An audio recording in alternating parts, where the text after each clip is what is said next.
Ladies and gentlemen, here we are again, the next NSL Live Talk, and we are going to Belgium this time, to the country of the world champions.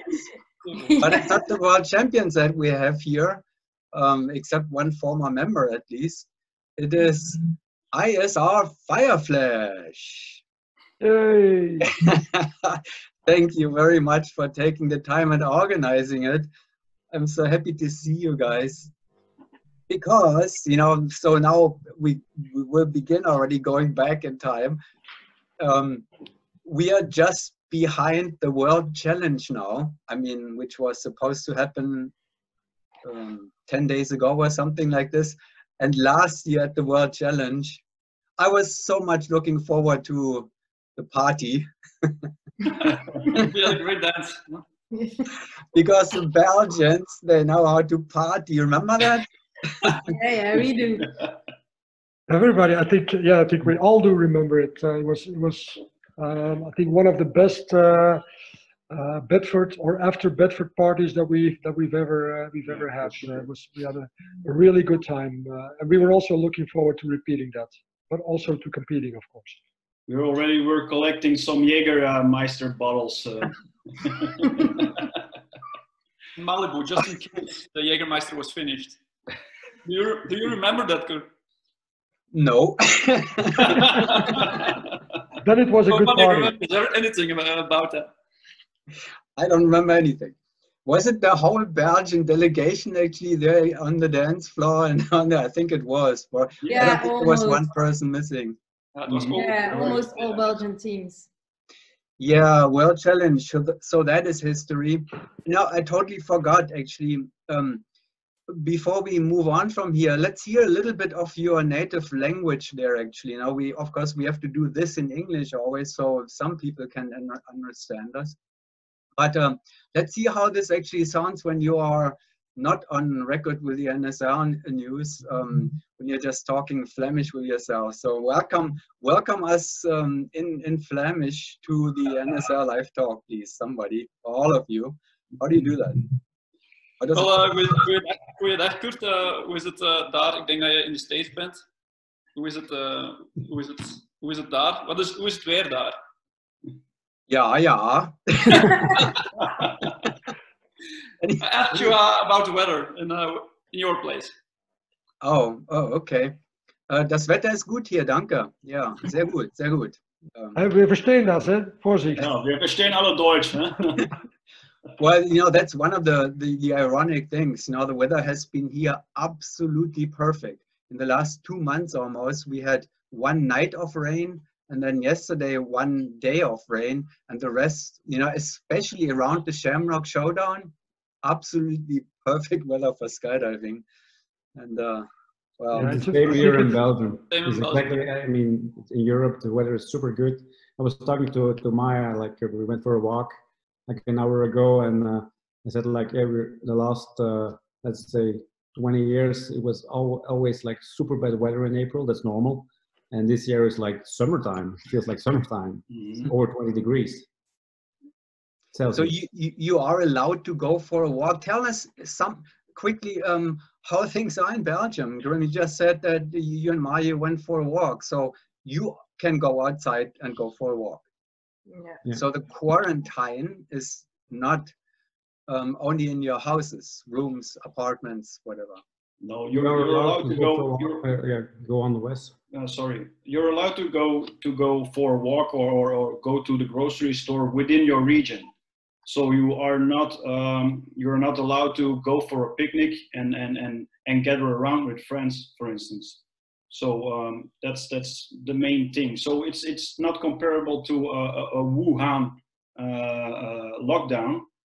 So we have some kind of freedom still, but we are not allowed to make not essential transportations. So we can only go to work, or we can only go to the grocery store or to the hospital, and that's it. Yeah. And then just go for a small walk, and yeah. And we cannot see other people than the people we live with. Exactly. So it's basically each household is allowed to. Yeah. Yeah. So Grim and Maria, you are one household. Yeah. Yeah. Okay, I didn't know that. For years. and Sven showed earlier had Annelies and your young man. Yeah. You know, so you're in that household, but you cannot see anybody else. Only your own family. Yes. And friends. I mean, you can when you go out, obviously you meet other people, but there's the social distancing that you have to respect, and you cannot gather with groups of people that are not of the same household. So there's no, you cannot go, like Wes said, you cannot go for a picnic in the park with another family, friends, or even family of yours, related relatives of yours. Since they are not living in the same house. How's shopping? How do you? Same thing a little bit. I mean, there's limited people that can go into the shops. I know in Belgium, I live in the Netherlands, but I know in Belgium that only the grocery stores are open, like supermarkets and stuff like that, where you can buy essentials, and the rest of the stores are closed.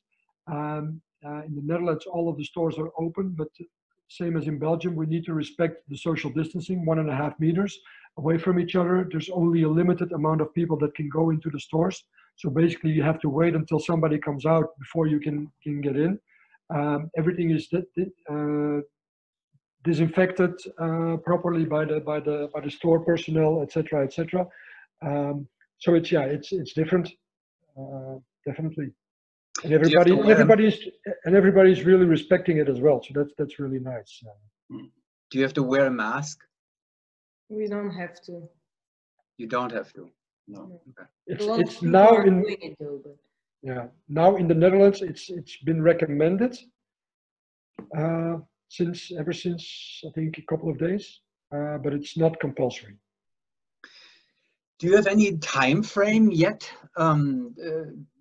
How long that could take in Belgium? Do they say anything when? I mean, for us personally, I try to focus on. We talk enough about life in general, but I'm trying to focus in on what we are doing, which is what connects us is wind tunnel and drop zones.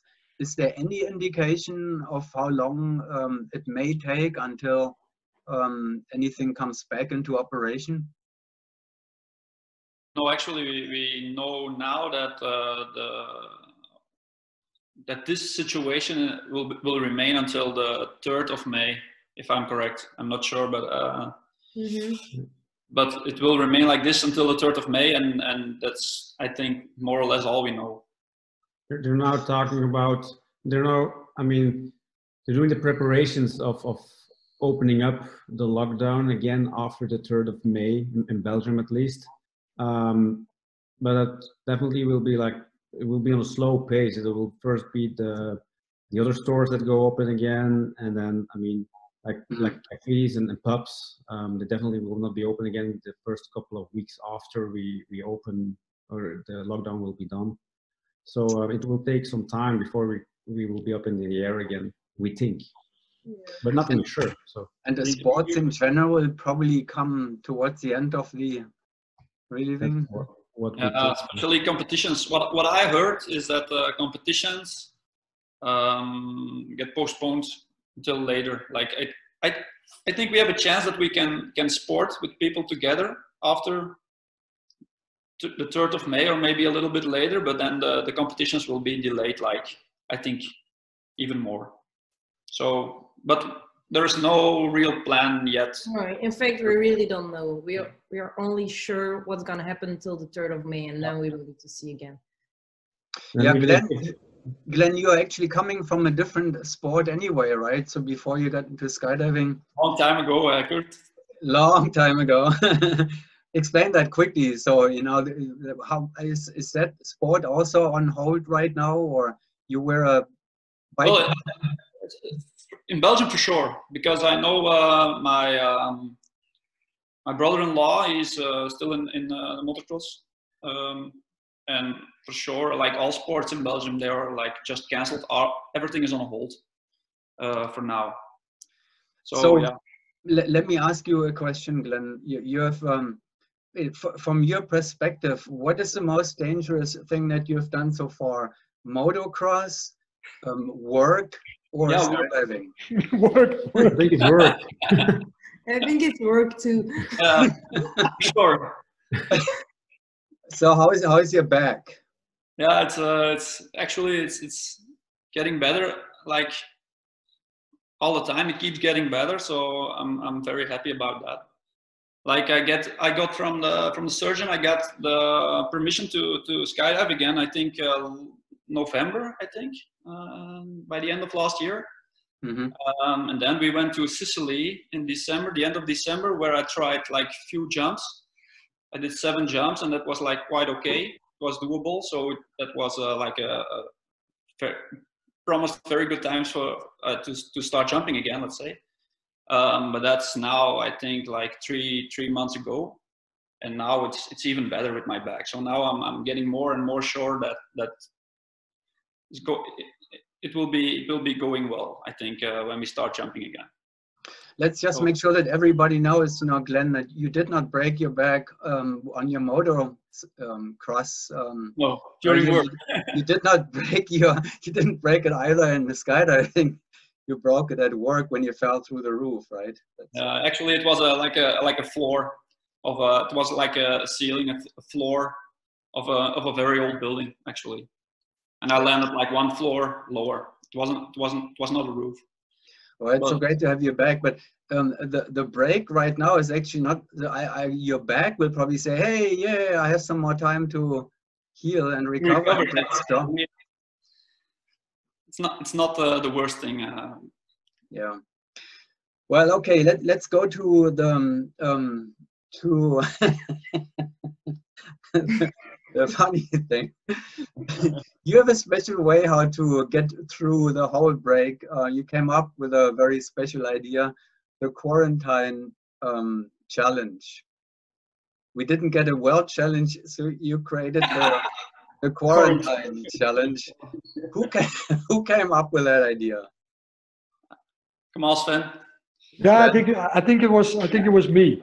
And I don't know how I got into it, or I thought about it, but I contacted the guys and the girls at a certain point and said, "Hey, we need to do something, and I have this idea." And surprisingly, they found it a good idea. So we did like a session on one evening where we did a tryout, sort of a thing. Is this going to work, and how does it look on the screen? And we thought actually that it was quite complicated to figure out the jump that we were walking, because we were not in our exact quadrants, and everybody was. We agreed that once you're looking at the screen was actually the center point of the formation, and so when you have a star, everybody is looking at the screen and is facing towards the screen, and so on. But surprisingly enough, when we posted the actual challenge and the three jumps that we walked, I think that the first correct answer came pretty quickly after we posted it. So we were like, okay, so much for the good idea. But it was still fun to do. I think especially the 4 of us or the 5 of us had a good time making the movie and seeing the movie afterwards. We had some good laughs, definitely. I believe that. Yeah. So somebody who was watching was supposed to figure out what sequence it was, or is that how the game was? Yeah. Yes. We briefed 3 jumps, and they were AAA jumps with blocks and everything. We didn't include any slot switchers for just to make it not more complicated. And then we briefed 3 jumps, and whoever guessed the 3 sequences correct as the first person, they received, or he or she receives a prize of 15 minutes of wind tunnel time. The wind tunnel time is paid with 3 of the FireFlash members. Who won? And then the second prize was a half an hour with the FireFlash members. No, that's not true. That's not true. That was worse. So do you think, did it have any training effect too, or was it just for the fun? Do you think that you benefited on the team? Oh, no, not at all. Okay. So then you refuse. I was asking, you know, you should show us one of those 3 jumps here now. Can you do it now? Can we do it now? Yeah, can we do it now? Yeah. Just one of them, just one of the 3 sequences. I think we can. It took us a lot of repetitions to do one good jump, so it will take a lot of time to. We can try to do it. Yeah, we can Let's try to do it. Try to Why do not? it. Only one of them. And if it's not perfect, doesn't have to be perfect. We just want to see it, how you did it. So which jump, Kurt? Does everybody? Round 1. What block No, 1? no, let's take round 3. Let's see if Kurt can guess it. Oh my God. Oh. Oh my God. Okay, I will try. One we briefed as the third one, or the one who is in the video as the third one? Or the one that's in the video. I'm sending everybody a WhatsApp now. Okay, I know which one it is. Oh no, I don't know. Please send it. Can you send it to me too, please? No, wait. Okay, so the WhatsApp is out. Okay. Okay, well, here we go. Yeah. Okay, now this is for the whole audience now, actually. That was the most difficult one. That's the most difficult one. Okay, so Sven is center inside, so I'm gonna. By the way, everybody was complaining about my black wall. Still. That's all right. But you have white arms, so it's fine. So Wait. You need to be sure. Hey, Grimmy, you need to be there as well. Yeah. Where's my helmet? Hang on 1 second. Let me think. Maya is point and Sven is center inside. All right. So 2 grips. Hold on. We're waiting for Maya. Okay. So now I'm the center point now, basically, right? Yes. Okay. And you have 1 grip there, Maya, right? Yeah. Okay. All right.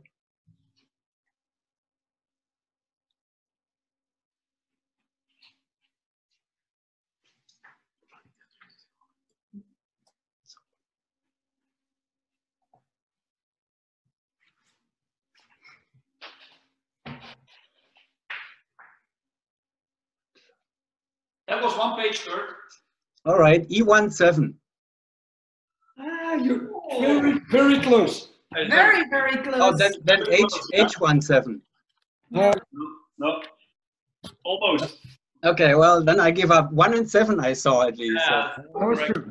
It was F17. Oh, F17. Okay, That's all right. why I'm at 1 hand. Good job, Hey, I'm good job, impressed, Kurt. Kurt. That's really good. For Hey, one. Good job. All right. No, thank you. You knew what the third jump was, Kurt. The what? Sorry? Probably you knew what the third jump was already, no? No. I absolutely no. Come on. I'm. No. Okay. The truth. Give you all credit, Kurt. What? I see a few videos every day. Jeez, that's probably my. I see more videos than I see, whatever, anything else. Anyhow, so that was the World Challenge. And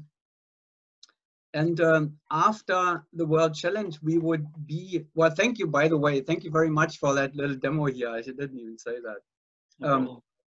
Right now, we would have been in Belgium, right? I mean, did you were planning to compete at the World Cup, did you? No? No. Oh, okay. No, it was not in our planning. In the beginning of the year, we did Win Games. Then we were supposed to be going to we were at the German Indoor Nationals in Berlin. Oh, that's right. And then we had the World Challenge, and then we were going to train outdoors. Yeah, you traveled to Berlin, which is quite away from Belgium, and then Atomics, they told us a few days ago that round 1, I mean 10 minutes before round 1, the event was cancelled. Yeah, correct. That is, I mean, that must have been devastating. We were actually still on the creepers. We were still briefing our first jump when the news came in. So unbelievable. Well, at least you got right before the competition started. At least you got one competition in this year so far, which was the Win Games, right? Yeah. And I'm sure that you were very happy after the Wind Games, because that was another record average for FireFlash, with the highest average for everybody, I believe. Because it was 28.1, right? Yes. Right. Correct.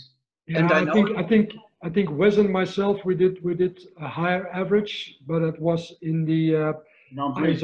ISR Grand Prix Exactly. a couple of So, years ago. But that's you cannot compare that, because that's only 8 rounds and not all blocks are in there. right. I wanted to say, disregarding now the Grand Prix event, because it's a, so it was the highest 10-round average for everybody. Did you know that, then?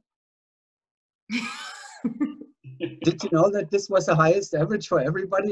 You know, not only for the newcomers. Actually, we talked about it at one point. We talked about it, and then I knew. But I also know that like Sven and Wesley, like right before ISR FireFlash was formed, that they did, like, I think it was 29, if I'm correct, in the ISR tunnel competition. Yeah, but again, you cannot compare that. I think we were, to answer your question, Kurt, I think, yes, we were super happy with our performance in Windor, especially our first day was extremely good, as I remember. And then in the evening, I think we jinxed it a little bit in saying, hey, we need to go faster because we're not busting. I think we did 5 rounds on the first day. And we didn't collect a single bust, which is obviously good. But then we said to each other, hey, we're going too much unsafe, so let's pick up the pace a little bit. Yeah, and we paid for that in the judging room. Yeah. But yes, we were stoked with the average, and it was super nice to be there. It's such a nice competition. It's really they bring it to another level, like the organization and the media attention, etc., etc. And I was asking you, Glenn, because you and Maya are the youngest. I should have asked Maya too, actually, because you're the youngest team members, or the newest team members, and both of you went almost from, I don't know, from nowhere to, you know, what this is now, 28 average level, which is world class. I did 14 average in AA, Kurt. Yeah. It's not nowhere. Huh? Indoor? Well, that must have been compared indoor. Yeah. Okay, we have 10 more minutes. Zoom is just saying it's too much fun to talk to you, but I don't know how to cover that all. So they're restricting it to 40 minutes. Okay, well, 10 minutes. Now we have to rush through. No, I'm just kidding. If we come to an end, we come to an end, and then, you know, we could talk for hours here. But Maya, you came also from a totally different level to where you are now, not too long ago, which was... Yeah, for sure. I think with lessons, I did somewhere around 20 indoors, I think 20 and a half. I don't know. I don't remember. Maybe 21.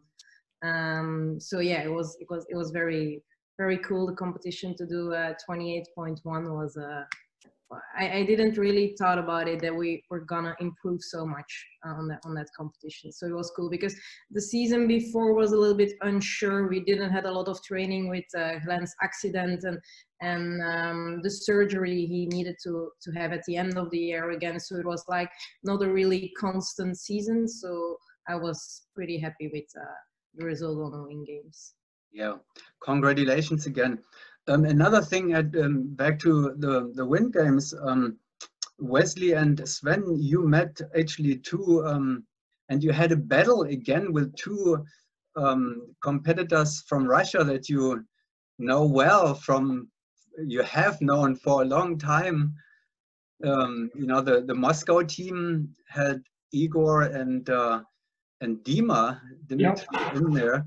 And you've been battling with them long ago with Thunder, you know, also for the top spot on the amateur level, if you can say so. Did you connect with them in Spain there? Yeah, we actually shortly connect with those guys, and it's always good to see them, and always good to have them in the competition.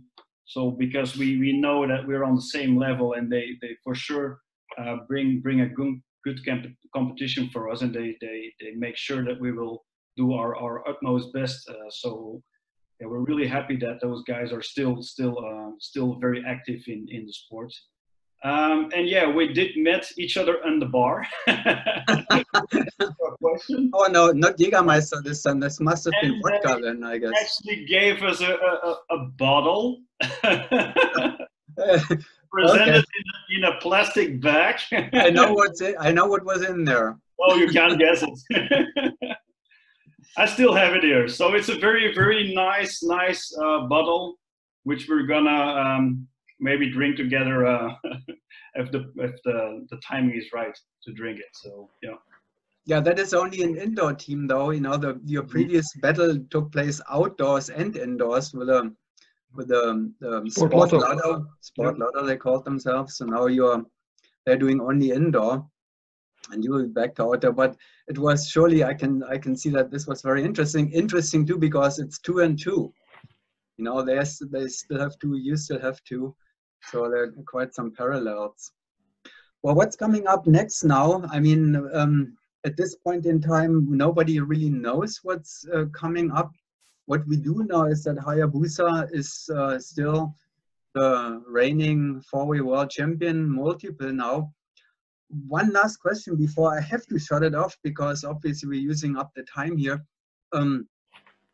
How does it feel? I would like, you know, it would be interesting probably for everybody to know you are a world-class team now, but you will, you know, not be able to become the national team, at least not anytime soon, as it seems, because you have Hayabusa there for you. Do you think like FAI should have a professional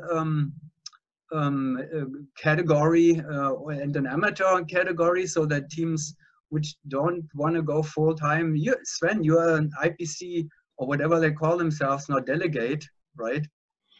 So well, to be honest, when I speak for myself, but I think I partly speak for the team. We don't think about that too much. Yes, we are only proud of Hayabusa. We are proud that they represent our small country in the way that they do, and we don't think about it as being a shame that we cannot represent our country. We just try to pick competitions that we find interesting ourselves, even if we have to go and travel for it. We are still planning on competing in Zephyrils later this year in the US Nationals. Yeah, nice. If it all goes through. But yeah, should there be an amateur category and a professional category? I don't think so, to be honest with you. I think the real professionals is just a very small group of teams. Look at, when you take the example of for instance, airspeed or rhythm, they also still have to work. Skydiving is not their job. Right. They don't make any money with competing. They do skydive for a living because they organize and they give coaching and what have you, but they are still needing to work to make money, and everybody calls them professional teams, which of course they are, because they do more jumps than a normal or a standard non-professional team. So I think it's very hard to draw the line of who is or which team is professional and which team is amateur team. I agree, and the main thing is you're such good friends with them anyway, and there's always only one team that can be the best one. One last, I really have to come to an end, before we are just interrupted or terminated by the program. Grim, how is FS1 doing? Oh, how is FS1? You can ask Helen as well. No, actually, we were planning to continue this year, but on a slower pace, with less jumps than we did last year. Yeah, last year we didn't.